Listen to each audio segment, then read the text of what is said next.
Subscribe कीजिए मेरे channel Balaji study अड्डा को और इस बेल आइकन पर क्लिक कीजिए for latest update. Welcome to Balaji Study Adda. नमस्कार दोस्तों, बालाजी स्टडी अड्डा में आपका स्वागत है। तो फ्रेंड्स, आज के वीडियो में हम बात करेंगे महमूद गजनी के बारे में, जिसको कहीं कहीं महमूद गजनवी भी लिखा रहता है, तो दोनों ही एक ही नाम है। तो इसके बारे में जो है हम आज के वीडियो में बात करेंगे। इसके अलावा फ्रेंड्स, सामाजिक अध्ययन के पिछले वीडियो में हम राजपूत राजवंश जो है पूरा कंप्लीट कर चुके हैं और पिछले वीडियो में हमने कलचुरी या चेदी राजवंश और सिसोदिया वंश के बारे में बात की थी। अगर वो पिछला वीडियो आपने हमारा नहीं देखा है तो साइड में जो आई बटन है उस पर क्लिक करके आप वो देख सकते हैं। तो चलिए फ्रेंड्स, शुरू करते हैं महमूद गजनी के बारे में। तो बात करते हैं महमूद गजनी के बारे में। तो अलप्तगीन नामक एक तुर्क सरदार था जो गजनी साम्राज्य का संस्थापक था। तो इसी ने जो है वो गजनी साम्राज्य की स्थापना की थी। इस अलप्तगीन से जो है हम महमूद गजनी तक पहुंचेंगे, जिससे आपको समझ में आए कि महमूद गजनी कहां से आया है। बात करें अलप्तगीन के बारे में, तो अलप्तगीन का गुलाम तथा दामाद जो था उसका नाम था सुबुक्तगीन और महमूद गजनी जो है वो सुबुक्तगीन का ही पुत्र था। तो यहां से आपको समझ में आ रहा है कि जो महमूद गजनी है वो कहां से आया। मतलब जो गजनी साम्राज्य का संस्थापक था वो अलप्तगीन था, अलप्तगीन का गुलाम तथा दामाद जो है वो सुबुक्तगीन था और सुबुक्तगीन का जो पुत्र था वो महमूद गजनी था। बात करते हैं महमूद गजनी के बारे में। तो जब उनके पिता का शासनकाल चल रहा था तब जो गजनी था यानी कि महमूद गजनी जो था वो खुरासान का शासक था।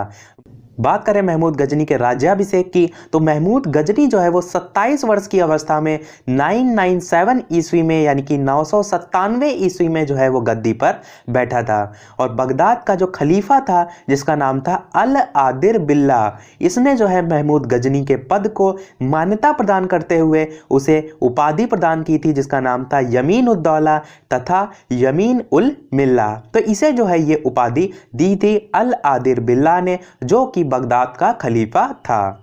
बात करते हैं आगे। तो महमूद गजनी के बारे में जो सबसे फेमस चीज है वो ये कि महमूद गजनी ने भारत पर 17 बार जो है वो आक्रमण किया था और इन 17 बार आक्रमण में जो सबसे पहला आक्रमण था वो सन 1001 ईस्वी में हुआ था और ये जो आक्रमण हुआ था वो शाही राजा जयपाल के विरुद्ध था। इसमें जो है वो जयपाल की पराजय हुई थी। बात करें आगे, तो महमूद गजनी का जो 1008 ईस्वी में नगर कोट के विरुद्ध हमला जो था उसको मूर्तिवाद के विरुद्ध पहली महत्वपूर्ण जीत बताया जाता है। बात करें आगे, तो जो महमूद गजनी है इसने थानेसर के चक्र स्वामीन की कांच से निर्मित आदम कद प्रतिमा को गजनी भेजकर जो है वो रंगभूमि में रखवाया था।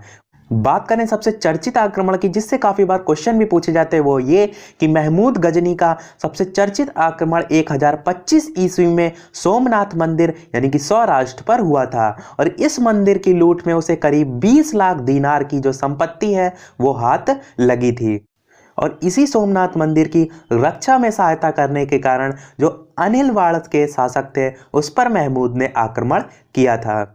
और जब जो गजनी था वो सोमनाथ मंदिर लूटकर वापस ले जा रहा था तो उस पर जाटों ने जो है वो आक्रमण किया था और कुछ संपत्ति जो है वो लूट ली थी। बात करें सबसे अंतिम आक्रमण की, तो महमूद गजनवी का अंतिम भारतीय आक्रमण 1027 ईस्वी में जाटों के विरुद्ध था। बात करें मृत्यु की, तो महमूद गजनी की मृत्यु जो है वो 1030 ईस्वी में हो गई थी।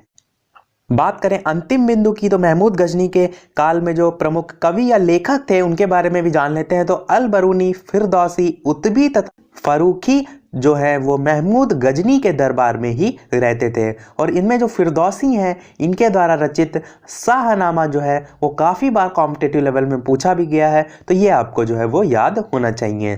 तो इसी के साथ हम महमूद गजनी से रिलेटेड जो भी इंपॉर्टेंट पॉइंट थे वो हमने इसमें कवर कर दिए हैं। तो आज के वीडियो में इतना ही। अगर हमारा प्रयास आपको पसंद आए तो प्लीज़ वीडियो को लाइक कीजिए, शेयर कीजिए और हमारे चैनल को सब्सक्राइब कीजिए और सब्सक्राइब के बगल में जो नोटिफिकेशन बेल है उसे जरूर ऑन कीजिए, जिससे कि आपका कोई भी वीडियो मिस ना हो। तो फ्रेंड्स, मिलते हैं अगले वीडियो में, तब तक के लिए नमस्कार। Thank you for watching.